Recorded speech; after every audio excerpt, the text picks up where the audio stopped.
ഹബീബ് സല്ലല്ലാഹു അലൈഹി വസല്ലം പറഞ്ഞു, സംഘർഷം അനുഭവിക്കുന്ന പ്രവാസികളെ ഇതിലേക്ക് കാതുകൊടുത്തോളൂ. അതൊക്കെ ഒരു വലിയ ദുആയാണ് മൗലവി, എനിക്കതൊന്നും പഠിക്കാൻ കഴിയൂല എന്ന് പറയാതെ, പഠിക്കും ഞാനിത്, എന്റെ ജീവിതത്തിൽ ഞാൻ പ്രാർത്ഥിക്കും, ഇതിനനുസരിച്ച് ഞാൻ പ്രവർത്തിക്കും എന്ന പ്രതിജ്ഞയോടെ ഇതിലേക്കൊന്ന് കാതുകൊടുക്കൂ പ്രിയമുള്ളവരെ. അവിടുന്ന് പറയാണ്, മാ ഖാല അബ്ദുൻ ഖത്തു ഇദാ അസാബഹു ഹമ്മുൻ ഔ ഹുസ്നുൻ. ഏതെങ്കിലും ഒരു അടിമക്ക്, നമ്മളൊക്കെ അല്ലാഹുവിന്റെ അടിമകളാണ്, ഏതെങ്കിലും ഒരു അടിമക്ക് മനക്ലേശമോ ദുഃഖമോ സങ്കടമോ ഒക്കെ പിടികൂടിയാൽ അവന്റെ മനസ്സിൽ ടെൻഷൻ കൊണ്ട് കത്തി നിൽക്കുമ്പോൾ അതിന് പല കാരണങ്ങളുണ്ടാവും.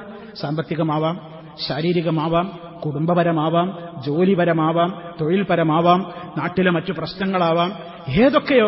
ഏതൊക്കെ കാര്യങ്ങൾ കൊണ്ട് മനസ്സ് തളർന്നാലും എന്തു പറയണം? ശ്രദ്ധിച്ചോളൂ.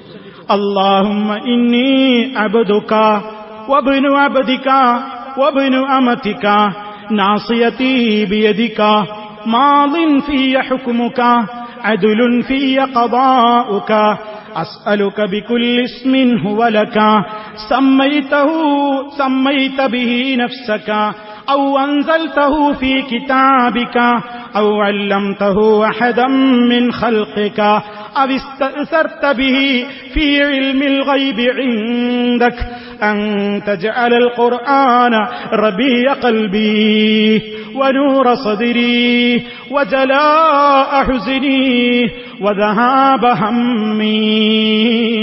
നബി സല്ലല്ലാഹു അലൈഹി വസല്ലം പറയാണ്, ഓ അടിമ, അവൻ അല്ലാഹുവിനോട് തേടുന്നു, അല്ലാഹുവേ, ഞാൻ നിന്റെ അടിമയാണ്, നിന്റെ അടിമയുടെ പുത്രനാണ്, നിന്റെ ഒരു ദാസിയുടെ മകനാണ്, എന്റെ കാര്യങ്ങളെല്ലാം നിന്റെ പിടുത്തത്തിലാണ്, എന്നിൽ എന്ത് വിധി നീ നടപ്പിലാക്കുന്നതും നീയാണ്, എന്നിൽ എന്ത് നിനക്ക് തീരുമാനിക്കുമ്പോഴും നീ നീതിമാനാണ്, എന്നെക്കുറിച്ച് നീ എന്ത് വിധിച്ചാലും അതിൽ അനീതി തരുമ്പുമില്ല. എനിക്കൊരു പക്ഷേ എന്റെ ബുദ്ധികേട് കൊണ്ട്, എന്റെ കഴിവ് കുറവ് കൊണ്ട് എനിക്കിപ്പോ ബാധിച്ച പരീക്ഷണം വേണ്ടിയിരുന്നില്ല എന്നൊക്കെ എനിക്ക് തോന്നുന്നുണ്ടാകും. പക്ഷേ എന്നിലെന്ത് വിധിക്കണമോ അത് നീയാണ് റബ്ബേ തീരുമാനിക്കുന്നത്, നീ ഒരിക്കലും അനീതി ചെയ്യുന്നവനല്ല. ഇങ്ങനെ നമ്മൾ ആദ്യം അല്ലാഹുവിനോട് പുകഴ്ത്തി. പിന്നെന്താ പറയേണ്ടത്? അല്ലാഹുവേ, നിന്റെ മുഴുവൻ പേരുകളും മുൻനിർത്തിക്കൊണ്ട് നിന്നോട് ഞാൻ ചോദിക്കുന്നു. അള്ളാഹുവിനോടുള്ള തവസ്സുലിന്റെ രൂപമാണത്. അള്ളാന്റെ പേരുകൾ മുൻനിർത്തിയെടുത്തുകൊണ്ട് പറയുകയാണ്, സമ്മൈത ബിഹി നഫ്സക, നീ നിനക്ക് പേര് വെച്ച മുഴുവൻ പേരുകളും, അതല്ലെങ്കിൽ നിന്റെ കിതാബിൽ നീ ഇറക്കിയ പേരുകൾ, അതല്ലെങ്കിൽ നിന്റെ സൃഷ്ടികളിൽ ആർക്കെങ്കിലും നീ പഠിപ്പിച്ചു കൊടുത്ത പേരുകൾ, അതല്ലെങ്കിൽ ഒരാൾക്കും പഠിപ്പിച്ചു കൊടുക്കാതെ നിന്റേതായ ഇൽമിൽ നീ അവിടെ തന്നെ വെച്ചിട്ടുള്ള പേരുകൾ, ആ പേരുകളെ എല്ലാം മുൻനിർത്തിക്കൊണ്ട് റബ്ബേ നിന്നോട് ഞാൻ ചോദിക്കുന്നു. എന്താ ചോദിക്കുന്നത്? ശരിക്ക് ശ്രദ്ധിച്ചോളൂ. അൻത ജഅലൽ ഖുർആന റബീഅ ഖൽബി വനൂറ സദ്രി വജലാഅ ഹുസ്നി വദഹാബ ഹമ്മി. ഖുർആനിനെ എന്റെ ഹൃദയത്തിന്റെ വസന്തമാക്കണേ. ഖുർആനിനെ നമ്മുടെ ഹൃദയത്തിന്റെ വസന്താക്കുക. വസന്തകാലം എന്ന് പറയുന്നത് കായ്കളും പൂക്കളും ഒക്കെ വിളഞ്ഞു നിൽക്കുന്ന, ചൂട് കുറഞ്ഞ നല്ല ഒരു അന്തരീക്ഷവും തണുപ്പും കുളിരുമൊക്കെ പ്രദാനം ചെയ്ത് ആളുകൾക്കൊക്കെ വല്ലാത്തൊരാനന്ദം പകരുന്ന കാലഘട്ടമാണ് റബീഉ. ഹൃദയത്തിന്റെ വസന്തമാക്കണം ഖുർആനെ. എന്റെ ഹൃദയം കൊണ്ട്, എന്റെ ഹൃദയത്തില് ഉള്ള എല്ലാ ചൂടും എല്ലാ പ്രയാസവും എല്ലാ വെറുതിയും എല്ലാ ബുദ്ധിമുട്ടുകളുമൊക്കെ ഈ ഖുർആൻ അവിടെ അങ്ങോട്ട് സ്ഥാനത്ത് ചെന്നിട്ട് എന്റെ ഹൃദയത്തിനൊരു വസന്തമാകണം ഖുർആൻ കൊണ്ട്. തീർന്നില്ല. വജലാഅ ഹുസ്നി വനൂറ സദ്രി, എന്റെ നെഞ്ചകത്തിനുള്ള പ്രകാശം ഈ ഖുർആൻ കൊണ്ട് കിട്ടണം. വജലാഅ ഹുസ്നി, എന്നെ പിടികൂടിയ ദുഃഖങ്ങളെ ഈ ഖുർആൻ കൊണ്ട് നീക്കിക്കളയണം. വദഹാബ ഹമ്മി, എന്റെ മനക്ലേശങ്ങളെ ഇത് മുഖേന പോക്കിക്കളഞ്ഞു തരണം. ഇത് ആരെങ്കിലും ദുആ ചെയ്താൽ, ശരിക്കും പഠിച്ചോളൂ പ്രിയമുള്ളവരെ, ഇതാരെങ്കിലും പ്രാർത്ഥിച്ചാൽ റസൂൽ സല്ലല്ലാഹു അലൈഹി വസല്ലം പറയാണ്, ഇല്ലാ അദ്ഹബല്ലാഹു അസ്സ വജല്ല ഹമ്മഹു, അവന്റെ ബുദ്ധിമുട്ടിനെ, അവന്റെ മനക്ലേശത്തെ അല്ലാഹു നീക്കിക്കൊടുക്കാതിരിക്കില്ല. നീക്കിയിട്ട് വഅബ്ദലഹു മകാന ഹുസ്നിഹി ഫർഹാ, അവന്റെ സങ്കടത്തിന്റെ സ്ഥാനത്ത് അല്ലാഹു സന്തോഷത്തെ ബദൽ നൽകും. സങ്കടത്തിന്റെ സ്ഥാനത്ത് മുഴുവൻ അല്ലാഹു അവൻ എന്തു കൊടുക്കും? ഫർഹ്, സന്തോഷം കൊടുക്കും. സഹാബത്ത് ഇതിന് കേട്ടപ്പോ, ഇപ്പൊ നിങ്ങളൊക്കെ ഇത് കേട്ടപ്പോ എന്താ തോന്നിയത്? നമുക്കൊക്കെ അത് കേട്ടപ്പോ ആദ്യം തന്നെ മനസ്സിൽ വന്ന എന്താ? ഇത് വിചാരിച്ച മായിരുന്നല്ലോ ഒരു 4-5 വരിണ്ട്. ഇപ്പത് പഠിക്കാനൊന്നും എന്നെ കൊണ്ട് കഴിയൂല. അത് നമുക്ക് കഴിയണതല്ല. ദുആയൊക്കെ നല്ല ദുആ തന്നെയാണ്. പക്ഷെ അറിയണോല് ചൊല്ലിക്കോട്ടെ.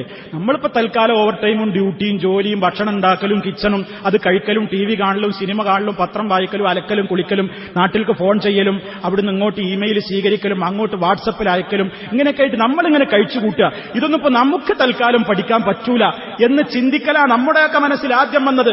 അതാണ് നമ്മളും അവരുമായിട്ടുള്ള വ്യത്യാസം. എന്നാൽ ആരംഭമുത്ത് മുസ്തഫ സല്ലല്ലാഹു അലൈഹി വസല്ലമിൽ നിന്ന് ഈ വലിയ ഒരു അനർഘമായ ദുആ അങ്ങ് സഹാബത്ത് കേട്ടപ്പോ അവർ ഉടനെ ചാടി എഴുന്നേറ്റിട്ട് റസൂലുള്ളാഹിനെ വിളിക്കാണ്, യാ റസൂലല്ലാഹ്, അല്ലാഹുവിന്റെ റസൂലേ, അല്ലാഹുവിന്റെ റസൂലേ, യംബഗി ലനാ അൻ നതഅല്ലമ ഹൗലാഇൽ കലിമാത്ത്. ഞങ്ങൾക്കിത് പഠിക്കാൻ പറ്റുമോ? ഞങ്ങൾക്കിത് ഇപ്പൊ തന്നെ പഠിക്കണം. ഞങ്ങൾക്കിത് പഠിക്കണ്ടേ? ഞങ്ങളിതൊക്കെ പഠിക്കൽ അനിവാര്യമാണോ നബിയെ? ഖാല നബി സല്ലല്ലാഹു അലൈഹി വസല്ലം പറഞ്ഞു, നിങ്ങൾ കഴിയുന്നവര് പഠിച്ചാൽ മതി, അല്ലാത്തവർ അത്ര കാര്യമൊന്നും ആക്കണ്ട. നല്ല മറുപടി പറഞ്ഞു. അജൽ, മുത്ത് മുസ്തഫ സല്ലല്ലാഹു അലൈഹി വസല്ലം പറയാണ്, അജൽ, അതെ, യൻബഗി ലിമൻ സമിഅഹുന്ന അൻ യതഅല്ലമഹുന്ന. ഇത് കേട്ടവര് മുഴുവനും അത് പഠിക്കൽ അനിവാര്യം തന്നെ. നിങ്ങൾ മാത്രമല്ല, ഇനി ആരൊക്കെ ഇത് ഭാവിയിൽ കേൾക്കാൻ പോകുന്നുവോ എല്ലാവരും പഠിച്ചോളണേ. ഇമാം അഹ്മദ് അവിടുത്തെ മുസ്നദിൽ രേഖപ്പെടുത്തിയ ഹദീസാണ്. എന്തിനാ മനക്ലേശത്തിനും സമാധാനത്തിനും ഒരു CD കാണുക, ഒരു TV കാണുക? അല്ല അല്ല അല്ല, ശാന്തിയും സമാധാനമൊക്കെ ഇതില്ല. ഖുർആൻ എടുത്തോത്, ഖുർആൻ ഓതണ്ടാന്ന് ശൈത്താൻ പറയും. പക്ഷെ ഖുർആൻ എടുത്ത് ഒരായത്ത് തുടങ്ങിയൊക്കെ കുറച്ച് കഴിഞ്ഞാൽ 2 ആയത്ത് ഓതാൻ തോന്നും. ഒരു പേജ് ഓതണം വിചാരിച്ചിട്ട് ഇങ്ങനെ ഓതുമ്പോൾ അതിൽ രസം നമുക്കിടെ വന്നാൽ 2 പേജാവും. 2 പേജായാൽ പിന്നെ ഈ രസം ഇങ്ങനെ വരുമ്പോൾ 3 പേജാവും. എന്താ കാരണം? അതിലേക്ക് നല്ല ആഗ്രഹമുണ്ട്. അർത്ഥം പഠിച്ചുകൊണ്ട് ചിന്തിച്ചുകൊണ്ടൊക്കെ അങ്ങനെ ചിന്തിക്കുമ്പോൾ ഇതിങ്ങനെ വായിക്കുമ്പോൾ വല്ലാത്തൊരു രസം. അതേ അവസരത്തിലോ ആർക്കാനും വേണ്ടി ഒന്ന് ഖുർആൻ തുറന്നതാണെങ്കിൽ ഒരായത്തോതുമ്പോഴേക്ക് കോട്ടുവായ നീട്ടിയിടും ശൈത്താൻ. അവിടെ കയറി വേഗം അടച്ചു വെച്ച് പോകും. നമുക്ക് താല്പര്യമുള്ള വാട്സപ്പും ഫേസ്ബുക്കും ഒക്കെ ആണെങ്കിലോ മണിക്കൂർ പോണതാണ് അറിയില്ല. അങ്ങനത്തതിൽ നമ്മൾ പെടരുത്. വാട്സപ്പും ഫേസ്ബുക്കൊക്കെ ഉപയോഗിച്ചോളൂ, അള്ളാന്റെ ദീന് പ്രചരിപ്പിക്കാൻ, നല്ലത് പറയാൻ, നല്ലത് പ്രചരിപ്പിക്കാനൊക്കെ ഉപയോഗിച്ചോളൂ. പക്ഷെ ഒക്കെ നമ്മൾ വളരെ കരുതലോടെ സൂക്ഷിക്കണം. നമ്മുടെ ഇസ്സത്ത് ഈ ഗ്രന്ഥത്തിലാണ്.